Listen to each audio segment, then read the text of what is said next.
अस्सलाम वालेकुम। Starlight story time के सामीन को खुश आमदीद। हमारे नावल का नाम है जन्नत के पत्ते और आज इसकी एपिसोड है 27। मेजर अहमद का पजल आहिस्ता आहिस्ता खुलता जा रहा था।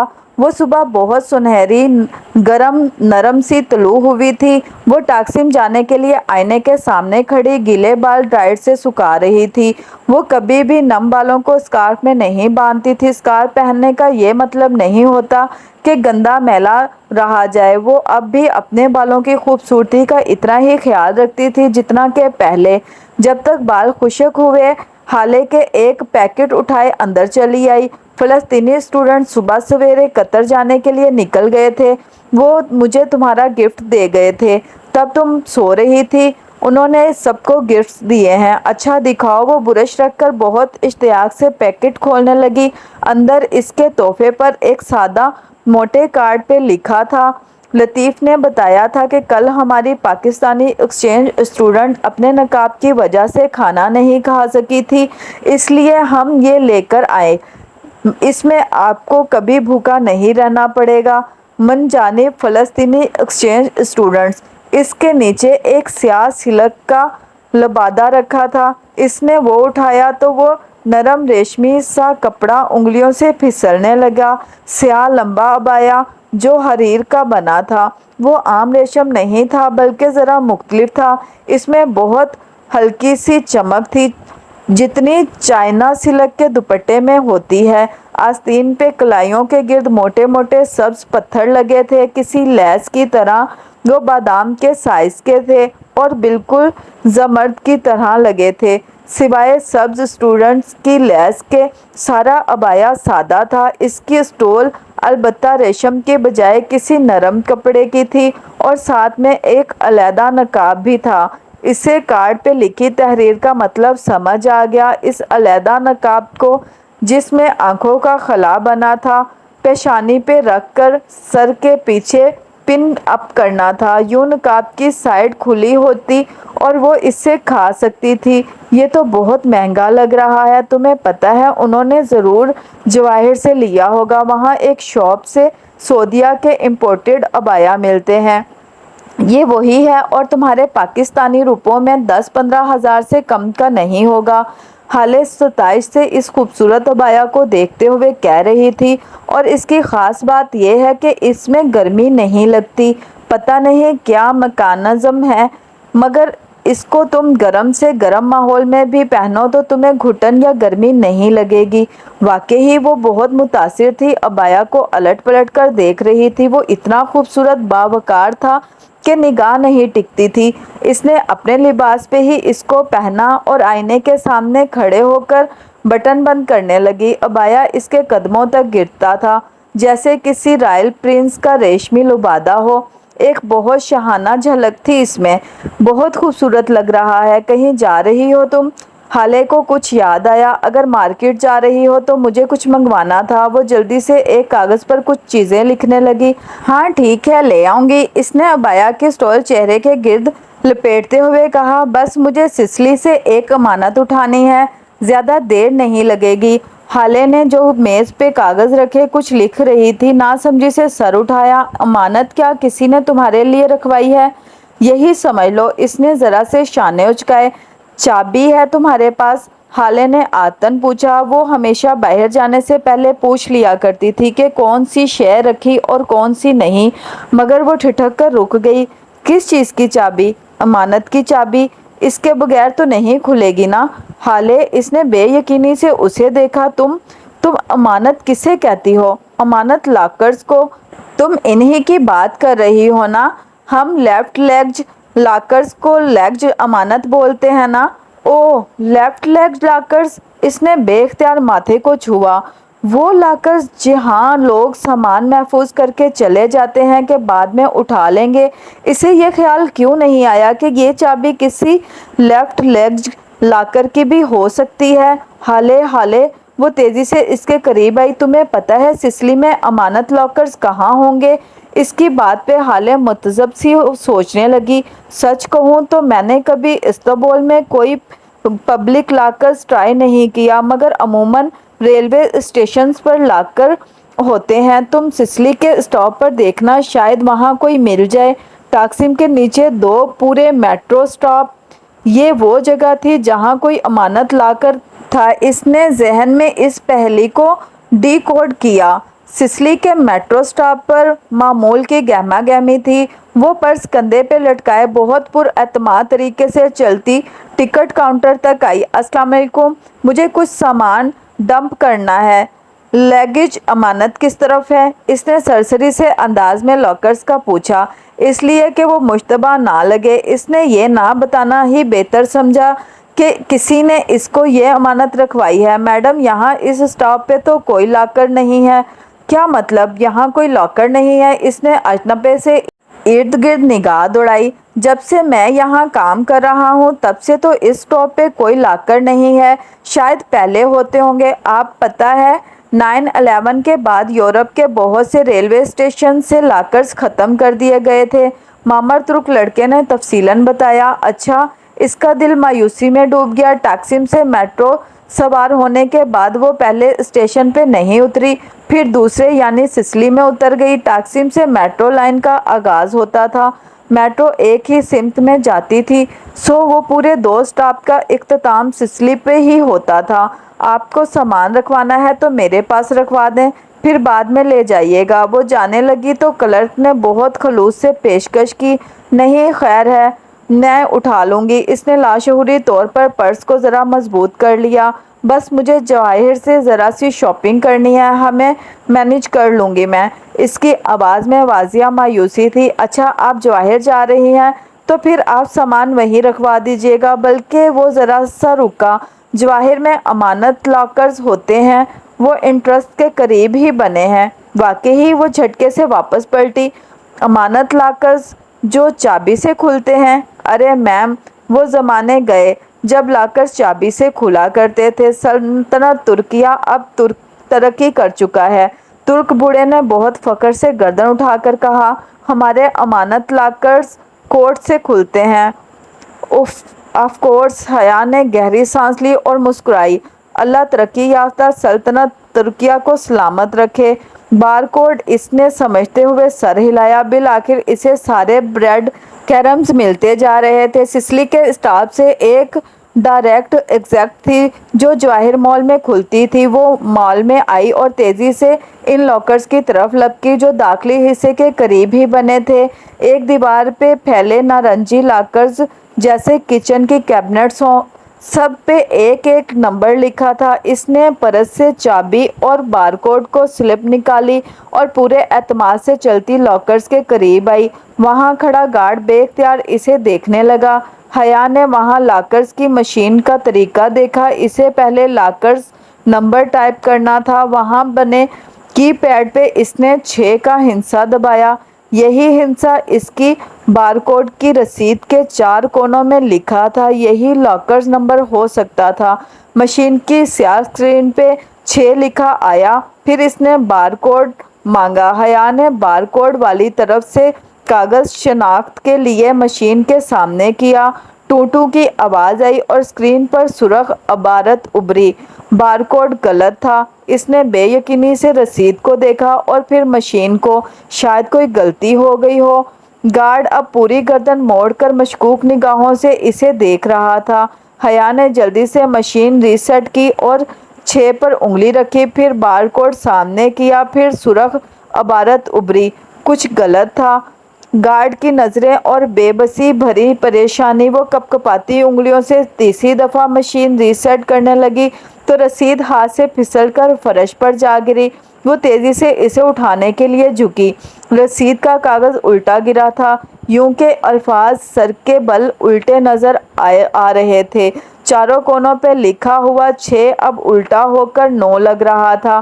कागज़ उठाकर इसने गर्दन उठाकर देखा। 9 नंबर लाकर ऊपर वाली कतार में सबसे आखिर पे था। कुछ सोचकर इसने मशीन के पैड पे 9 पे उंगली रखी। फिर बारकोड सामने किया। बिप की आवाज़ आई और सब्ज रंग की इबारत उभरी। 9 नंबर लाकर खुल गया था। वो जल्दी से आगे बढ़ी और 9 नंबर लाकर का दरवाज़ा खोला। जैसे किचन कैबिनेट खुलते हैं। अंदर एक चौकोर सी तिजोरी बनी रखी थी जो पीछे कहीं से चिपकी थी। ये वो तिजोरी थी जिसकी धात की तहों में शीशे की तह होती है और अगर इसे गलत तरीके से खोलने की कोशिश की जाए तो अंदरूनी शीशा टूटकर तिजोरी को जाम कर देता है। इसने तिजोरी के की होल में वो चाबी डालकर घुमाई, तिजोरी खुल गई। हया ने जल्दी से इसे खोला। अंदर एक छोटी सी स्याह मखमली डब्बी रखी थी, जैसे अंगूठी की डब्बी होती है। इसने वो डब्बी मुट्ठी में दबाई और एहतियात से अपने खुले बैग के अंदर गिरा दिया कि नीचे खड़ा गार्ड ना देख सके। 2 मिनट बाद वो मॉल के बाहर खड़ी थी। इसने बैग को मजबूती से पकड़ रखा था। तुर्की और तुर्की के एडवेंचर्स, वो कभी इन पर एक किताब ज़रूर लिखेगी, इसने मुस्कुराते हुए सोचा था। फिलहाल इसे एक ऐसी जगह की तलाश थी जहां बैठकर वो आराम से वो डब्बी खोल सके। दफ्तर इसका मोबाइल बजा। आपका सरप्राइज बर्गर किंग की पेंट्री में आपका इंतज़ार कर रहा है। ARP 270 का वो मुख्तसर सा पैगाम इसको सुनकर गया। कहीं अब्दुल रहमान जेहान के पास तो नहीं चला गया। इसकी आंखों के सामने जेहान का टूटा फूटा रेस्टोरेंट घूमा था। ओ नहीं, वो वापस ज़ेरे ज़मीन मेट्रो की तरफ भागी।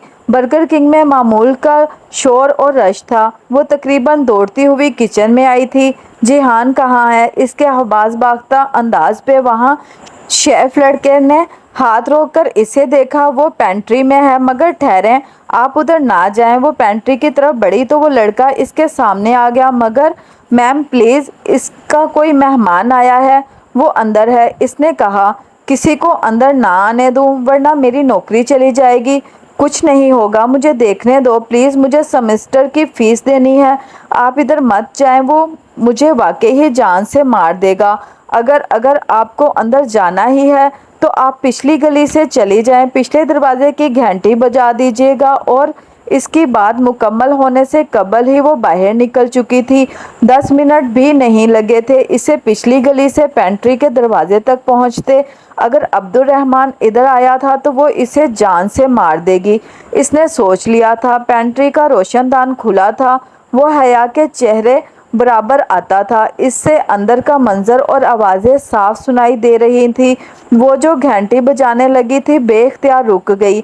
जेहान जीन्स की जेबों में हाथ डाले हया की तरफ पुश्त किए खड़ा कह रहा था, आवाज़ नीची रखो, ये तुम्हारा अदालार नहीं है जहां मैं तुम्हारी सारी बकवास चुप करके सुनता रहूँगा।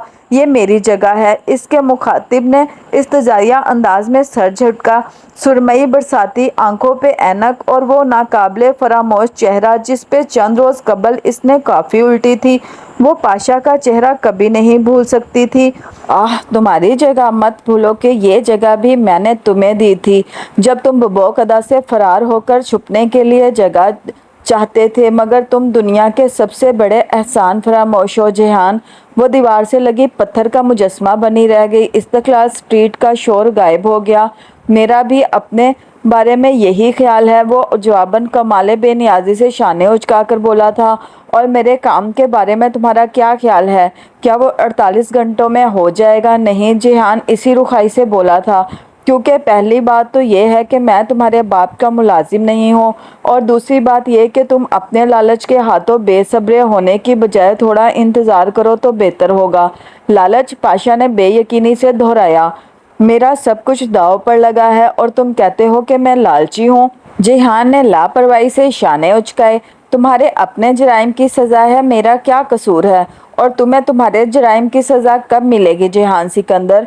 वो लब पीछे इतनी सख्ती से बोल रहा था कि जबड़े की रगें तन गई थी। याद रखना, जिस दिन मैंने जुबान खोली इस दिन तुम सीधी फांसी पर चढ़ोगे।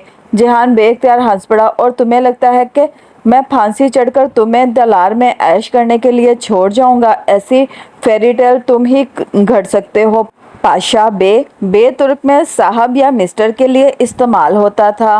पाशा बहुत तासुब से उसे देख रहा था। तुम एक दफ़ा पहले भी मुझे धोखा दे चुके हो, मैं इस दफ़ा तुम्हारा एतबार नहीं करूँगा तो ना करो। इसने बेनियाजी से कंधों को जंबिश दी। जहन्नम में जाओ मेरी तरफ से। पाशा चंद लम्हे बहुत जब्त किए इसे देखता रहा।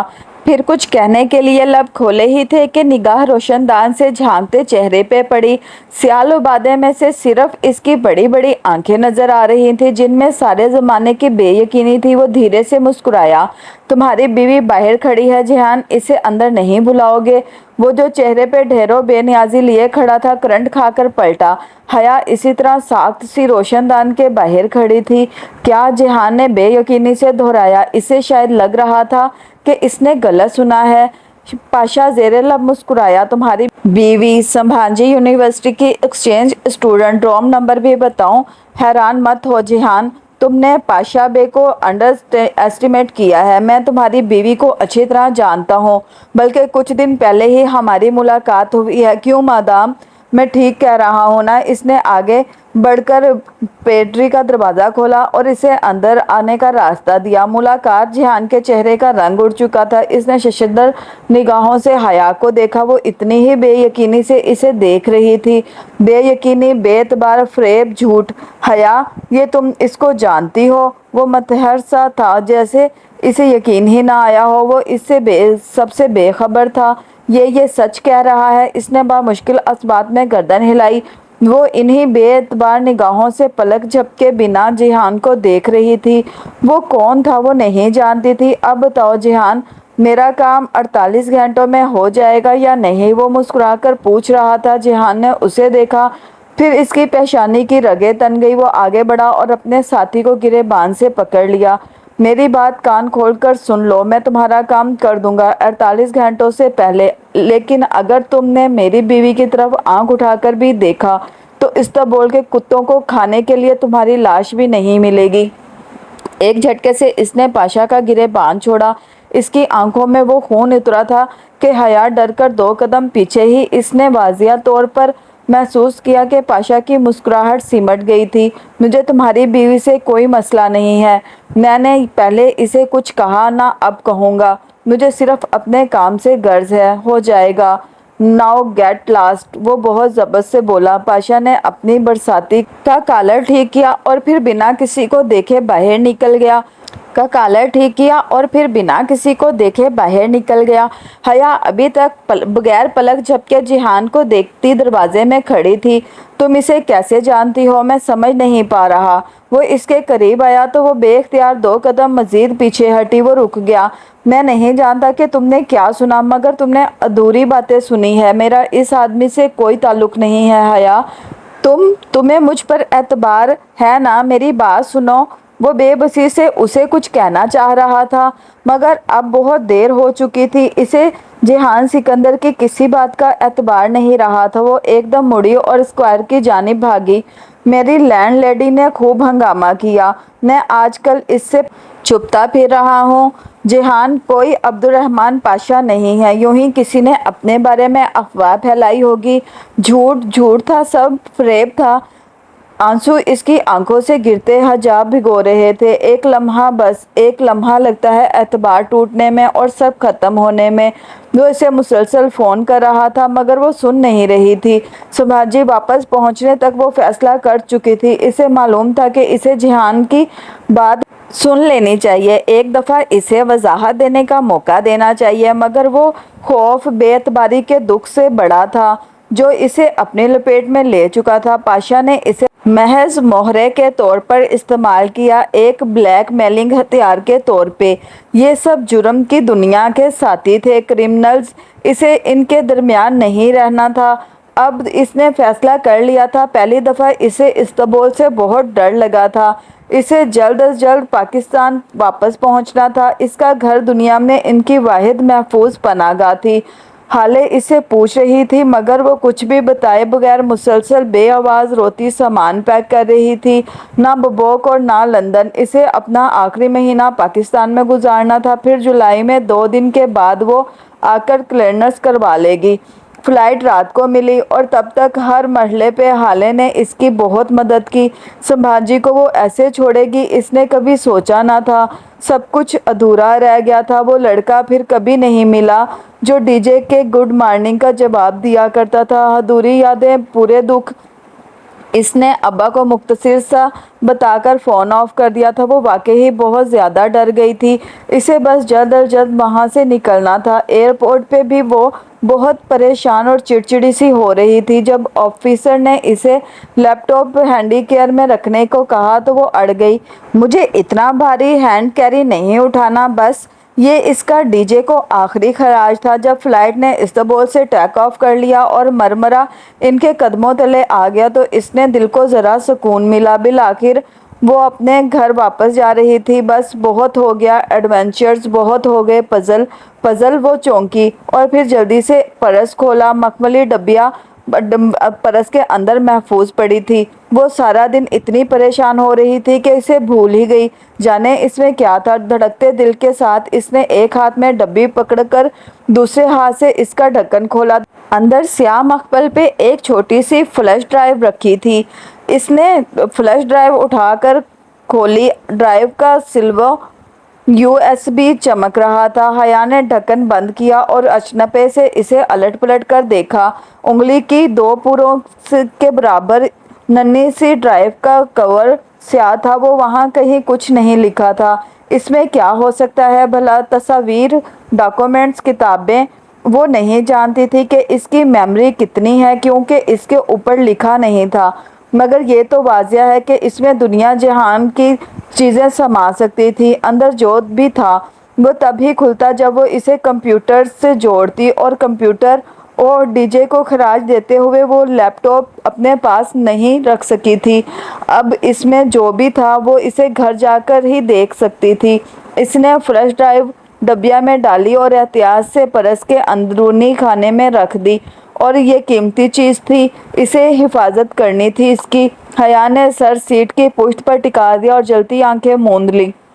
صبح کے واقعات اور اس ہنگامہ خیز فیصلے و تیاری نے اسے تھکا دیا تھا۔ بخار، سر درد اور تھکان، ان سب کی تکلیف اس تکلیف سے کئی چھوٹی تھی جو آج جہان نے اسے دی تھی۔ وہ کچھ بھی یاد نہیں کرنا چاہتی تھی، مگر تمام واقعات امڑ امڑ کر آنکھوں کے سامنے چلتے نظر آ رہے تھے۔ بے اعتباری کا دکھ زیادہ بڑا تھا یا خود کو جہان کے لیے بلیک میلنگ ہتھیار بنائے جانے کا خوف؟ وہ فیصلہ نہیں کر سکی تھی۔ البتہ ایک بات طے تھی، اگر ان پچھلے 5 ماہ میں اس نے کچھ فیصلے کیے تھے تو پاکستان واپس جانے کا فیصلہ ان میں سے ایک تھا۔ اپنے گھر، باپ اور بھائی کے تحفظ سے بڑھ کر کچھ نہیں ہوتا۔ اسے ترکی اب بھی پسند تھا، مگر ترکی کے کچھ لوگوں سے اب اسے خوف آنے لگا تھا۔ بس بہت ہو گئے ایڈونچر، اس نے ہار مان لی۔ وہ جہان کو کچھ کہنے کا موقع دیے بغیر چلی آئی تھی، مگر وہ جانتی تھی کہ صحیح یہی تھا۔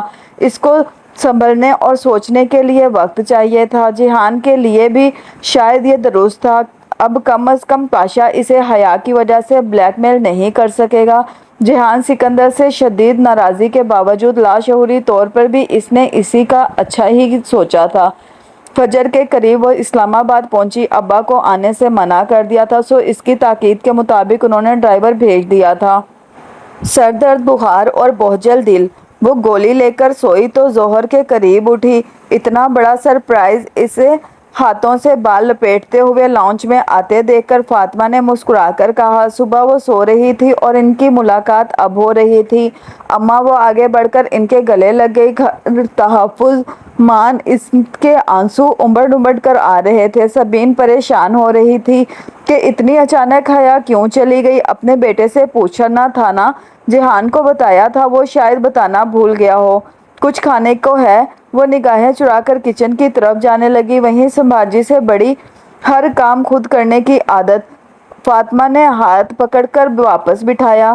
آرام سے بیٹھو، نور بانو کھانا لگا رہی ہے۔ پھر ذرا چونکی، تمہیں بخار ہے؟ جب وہ گلے لگی تھی تو اس وقت اتنے عرصے بعد ملنے کے جوش میں انہیں محسوس نہیں ہوا تھا۔ نہیں، سفر کی وجہ سے ہے۔ اس نے دھیرے سے ہاتھ چھڑایا۔ پچھلی دفعہ جب وہ پاکستان آئی تھی تب بھی اسے بخار تھا۔ تب اس نے استقلال اسٹریٹ میں ڈی جے کو کھو دیا تھا۔ اب بھی اس کو بخار تھا، اور اس دفعہ شاید اس نے جہان کو کھویا تھا، اسی جگہ استقلال اسٹریٹ میں، آزادی کی گلی میں، جس سے وہ کبھی اپنی زندگی آزاد نہیں کر سکتی تھی۔ شام میں جب وہ عصر پڑھ کر جائے نماز तय कर रही थी तो लाउंज की चौखट पर ताया फुरकान हौले से दस्तक दी। वो चौंक कर मुड़ी, फिर मुस्कुरा दी। ताया अब्बा। वो आगे बढ़कर इनसे मिली। अरे ये तुर्की वाले कहाँ से आ गए? उन्हें जैसे इसका नमाज के अंदाज में लिया दुपट्टा बहुत अच्छा लगा था। बस एग्ज़ाम ख़त्म हो गए थे, आखिरी महीना तुर्की घूमने के लिए था। मैंने सोचा कि मैं पाकिस्तान आ जाती हूँ, फिर जुलाई में क्लियरेंस करवाने चली जाऊँगी। इसने रसान से वजाहत दी। जवाब बहुत सी जगहों पर देनी थी। ये तो बहुत अच्छा किया। अब्बा किधर हैं तुम्हारे? कुछ काम था। पता नहीं, ऑफिस में होंगे, घर पर तो नहीं हैं। अच्छा मैं कॉल कर लेता हूँ। वो कहकर मुड़ने लगे तो वो जाए नमाज रख कर इनके साथ ही चली आई ताकि सबसे मिल ले। साइमा ताई अपने मखसूस अंदाज से मुस्कुराते हुए मिली। इरम कमरे में थी, इसे देखकर ज़रा हैरान हुई। खैर अच्छा किया, अब कम से कम तुम मेरी मंगनी तो अटेंड कर ही लोगी। तल्ख मुस्कुराहट के साथ वो बोली, मगर इसे खुशगवार सी हैरत हुई। तुम्हारी मंगनी कब? 1-1.5 हफ्ते तक है। इसके कुछ रिश्तेदार बाहर से आए हुए हैं, इनकी रवानगी से पहले पहले ही फंक्शन होगा। इरम बहुत नाखुश लग रही थी। वो ज़्यादा देर इसके पास बैठ नहीं सकी और बाहर आ गई। सोनिया किचन में थी। इससे अपने फितरती खुशखल्क अंदाज में मिली। बैठने का कहा, मगर वो बैठना नहीं चाहती थी। पाकिस्तान और ख़ानदान वाले वही पुरानी ज़िंदगी लौट आई थी। तुर्की और तुर्की के 4 माह किसी सतरंगे बुलबुले की तरह हवा में तहलील हो गए थे। स्टडी रूम की खिड़की के सामने खड़ा वो नीचे नज़र आती गली को देख रहा था। पथरीली सड़क पे बग्गी सियाहों को लिए जा रही थी। अदालार की सबसे शाहाना सवारी, मगर इसे कुछ भी अच्छा नहीं लग रहा था। खुले दरवाजे से आयशे इसे अंदर ले आई। इसके हाथ में पिर्च प्याली थी। हल्की सी आवाज़ के साथ इसने स्टडी टेबल पे प्याली रखी। अब्दुर्रहमान तुम्हारी कॉफ़ी। अब्दुर्रहमान ने ज़रा सी गर्दन मोड़कर उसे देखा। आयशे इसे ही देख रही थी। रोई रोई सब्ज आंखें। इसके देखने पे इसने निगाहें झुका दी। इसका मतलब था आने इसे मुतला कर चुकी थी और वो दुखी थी। मैं उम्मीद करता हूँ तुम मेरे साथ ताउन करोगी, वो अपने अज़ली खुशक अंदाज में कहते हुए खिड़की से बाहर देख रहा था।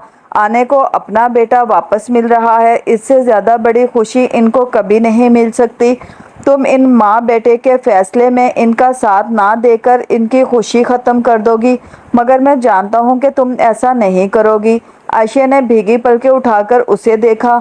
मैं जानती हूँ कि मुझे और बहारे को वहीं रहना है जहाँ आने को रहना है। अगर वो अदालार नहीं आ सकता और ये ज़रूरी है कि हम सब यहाँ से चले जाएं, तो मैं रुकावट नहीं बनूंगी। मैंने पैकिंग शुरू कर दी है। वो लम्हे भर को रुकी। क्या वाकई ही सब ऐसा ही होगा जैसा तुम कह रहे थे? क्या वाकई ही बाहर जाकर वो तुम्हारे साथ ही रहेगा? हाँ, और तुम जानती हो मैं तुम्हें धोखा नहीं दे सकता। वो अब भी खिड़की से बाहर ही देख रहा था। ठीक है, मैं बहारे को समझा दूंगी, वो कोई मसला नहीं करेगी। हम इतनी ही खामोशी से तुर्की से चले जाएंगे जितनी खामोशी से तुम चाहते हो। श्योर? क्या अब मुझे अकेला छोड़ सकती हो? आयशे सर हिलाकर पलट गई। अब्दुर्रहमान ने गर्दन मोड़कर उसे जाते देखा और फिर देखता रहा, यहाँ तक कि वो कॉरिडोर के सिरे के आगे गायब हो गई। फिर इसने गहरी सांस ली और बोला, बहारे गुल, क्या तुम मेज़ के नीचे से निकलना पसंद करोगी? और स्टडी टेबल तले बैठी कान लगाकर बातें सुनती। बहारे गुल ने बेख्तियार जुबान दांतों तले दबाई थी। अल्लाह अल्लाह, वो हर बार क्यों पकड़ी जाती थी? जब वो दोनों बातें कर रहे थे तब वो खामोशी से दबे कदमों आई थी और मेज़ तले छुप गई थी। ज़मीन तक लटकते मेज़ पोश ने चारों अतराफ से इसे ढांप दिया था, मगर अब्दुर्रहमान फिर भी जान गया था। बहारे गुल, वो ज़रा सख्ती से बोला तो वो रेंगती हुई बाहर निकली। इसे अपने तरफ देखता पाकर मासूमियत से मुस्कुराते हुए कपड़े झाड़ती उठी। क्या कर रही थी तुम? वो शर्मिंदा सी मुस्कुराहट के साथ हाथ बांधे खामोशी से इसके सामने आ खड़ी हुई। कुछ बोलोगी नहीं? बहारे ने नफ़ी में सर हिलाया। क्यों? क्योंकि बहारे गुल चुप ज़्यादा अच्छी लगती है। अब्दुर्रहमान सर झटककर वापस खिड़की की तरफ मुड़ गया और बाहर देखने लगा। वो जैसे कुछ सोच रहा था या शायद परेशान था। मैं इधर बैठ जाऊं? बहारे ने स्टडी टेबल की रिवॉल्विंग चेयर जिसके साथ ही अब्दुर्रहमान खड़ा था की तरफ इशारा किया। इसने धीरे से गर्दन असबात में हिलाई। वो बड़ी सी कुर्सी पे बैठ गई और मेज की सतह पे अपने दोनों हाथ रखे। जब हया इधर थी तो वो यहीं बैठकर अपने पजल बॉक्स पे गौर करती थी। वो चौंका, वो चली गई। बहारे ने सर उठाकर उसे देखा। इसकी बड़ी बड़ी भूरी आंखों में हैरत नुमाया थी। कहाँ? अपने मुल्क वापस? मगर क्यों? इसने बताया भी नहीं। मेरा नेकलेस भी नहीं खरीदा। मैं इसे फ़ोन करूं? नहीं, बिल्कुल नहीं, वो सख्ती से बोला। तो बहारे कुर्सी से उठते उठते ठहर गई। और अब तुम इससे कोई राब्ता नहीं रखोगी, समझी? मैंने क्या किया है? इसके चेहरे पर उदासी उतर आई। वो इन्हीं सख्त तनबिया भरी निगाहों से इसे देख रहा था। बस कह दिया तो कह दिया। चंद लम्हे दोनों के दरमियान खामोशी छाई रही। फिर वो जैसे डरते डरते आहिस्ता से बोली, क्या हम कहीं जा रहे हैं? नहीं, मैंने कुछ नहीं सुना। मैं तो बस देख रही थी कि तुम्हारी मेज़ नीचे से कैसी लगती है। बस थोड़ा सा खुद ब खुद सुनाई दिया था। वो जल्दी से वजाहत करने लगी। थोड़ा खुद ब खुद समझता हूँ मैं अच्छी तरह। इसे घूर कर वापस बाहर देखने लगा। बहारे की समझ में नहीं आया इसका मूड किस बात पे ख़राब था। अब्दुर्रहमान, बहारे मेरी बात गौर से सुनो। बाज़ दफ़ा इंसान को अपना घर, शहर, मुल्क सब छोड़ना पड़ता है, कुर्बानी देनी पड़ती है। मैं तुमसे एक कुर्बानी मांग रहा हूँ। मैं तुम्हारे अंकल को वापस ले आया हूँ।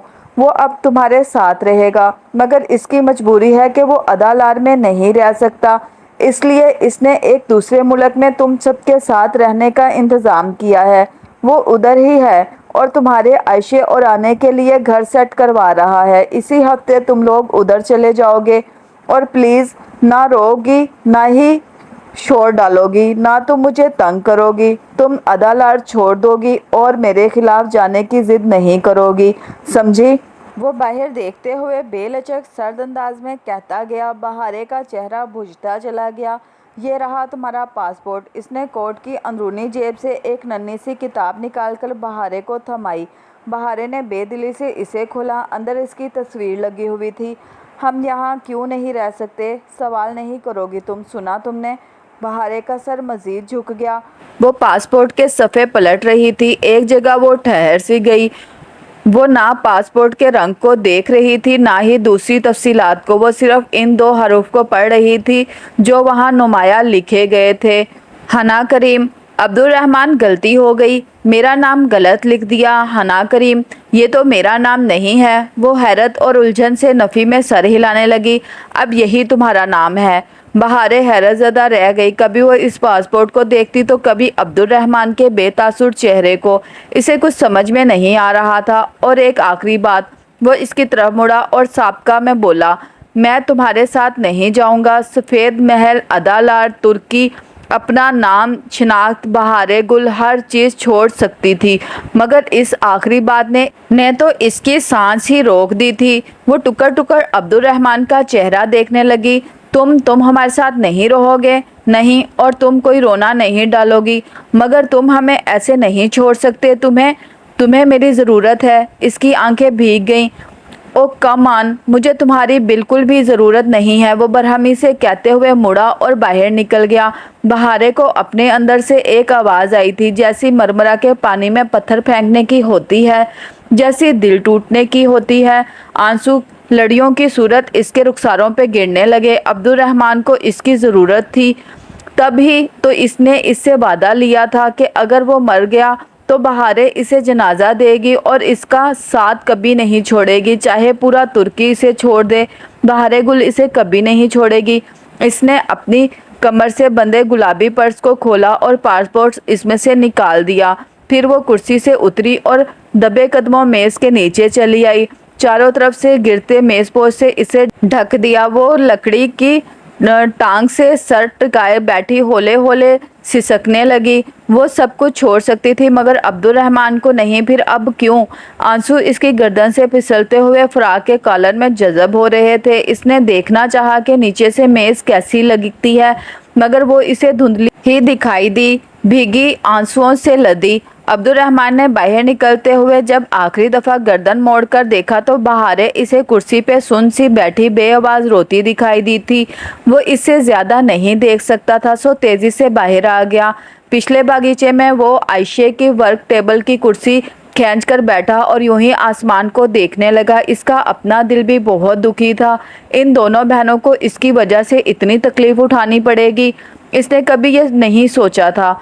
मगर वो जानता था कि वही इस सब का जिम्मेदार है। इसकी और इनके कामों की वजह से ये सब हुआ था, मगर फिर भी वो बेकसूर था। बहारे से सख्ती और सर्द मेहरी से बात करके अपने तई इसने इनकी रवानगी आसान बनाने की कोशिश की थी। शायद यूं करने से बहारे इससे मोहब्बत करना छोड़ दे और फिर जल्द इसे भूल जाए। ये सब आसान नहीं होगा, मगर आयशा संभाल लेगी इसे। वो अपने कमरे की खिड़की से अपने बागीचे में बैठे देखकर आयशा ने बेख्तियार सोचा था कि बहारे को वो संभाल लेगी, मगर खुद को कैसे संभालेगी। चंद माह कबल इसकी और अब्दुर्रहमान की शदीद लड़ाई के बाद इसे इल्म हो गया था कि जल्द या बाद देर वो अब्दुर्रहमान से अलग हो जाएंगे। वो इनका कभी नहीं था, वो इनके लिए बना ही नहीं था। वो एक गैर फितरी ज़िंदगी गुजार रहे थे, मगर अब वो फितरी तरीके पे वापस आ जाएंगे। दादी, चचा, छोटी बहन, आयशा के 3 साथी, फैमिली मेंबर्स, असल ज़िंदगी, हकीकी घर, मुकम्मल फैमिली। इसने उंगली की नोक से आँख का भीगा गोशा साफ किया और अलमारी की तरफ बढ़ गई। आने सुबह से तैयारी में लगी थी। वो बहुत खुश थी, सो इसे भी तैयारी मुकम्मल कर लेनी चाहिए। रही मोहब्बत, तो वो अच्छी लड़कियों को भी हो ही जाती है, लेकिन जब उन्हें ये पता चल जाए कि वो मोहब्बत उन्हें मिल ही नहीं सकती तो वो खामोश रहती हैं। अच्छी लड़कियां खामोश ही अच्छी लगती हैं। दुखी दिल के साथ इसने दराज से अपनी कीमती चीज़ें निकालनी शुरू की। वो ये सब एक ज्वेलरी बॉक्स में डाल रही थी। सबसे ऊपर इसने अपनी उंगली से अंगूठी उतार कर रखी। ये इसे अब्दुर्रहमान ने इसकी सालगिरह पर तोहफे में दी थी और वो इसे कभी नहीं उतारती थी। जवाब में इसने अब्दुर्रहमान की सालगिरह पर इसने इसको क्या दिया था। इसने अपने ज्वेलरी बॉक्स की सबसे आखिरी छोटी सी दराज खोली, वो खाली थी। कभी इसमें वो शैद होती थी जो इसने अब्दुर्रहमान को दे दी थी, मगर इस बेरहम आदमी ने इसके तोहफे के साथ क्या किया। आयशा ने आज़ादगी से सर झटका। ज़िंदगी में सबसे ज़्यादा खौफ इसे इसी बात का आता था कि कहीं वो जानता तो नहीं कि वो क्या सोचती है, मगर नहीं, वो कभी नहीं जान सकता। इसने खुद को तसल्ली दी, वो गलत थी। ज़ारा इससे मिलने आई थी। इतने अरसे में ज़ारा को तो वो जैसे भूल ही गई थी। अब वो दोनों मिलकर बैठी तो वो तुर्की ही की बातें किए गई। बस यही वो मौजू था जिस पर वो ज़ारा से बात कर सकती थी। बाज़ औक़ात दोस्त तो वही होते हैं, मगर वक्त इंसान को इतना आगे ले जाता है कि वो अपने दोस्त के मदार से ही निकल आता है। फिर कितना ही मेल मुलाकात रख ले, वो दरमियानी फासला नाकाबिले अबूर बन जाता है। वो भी ज़ारा के मदार से निकल आई थी। इसकी दोस्तें तो सिर्फ आयशा गुल और बहारे गुल थी।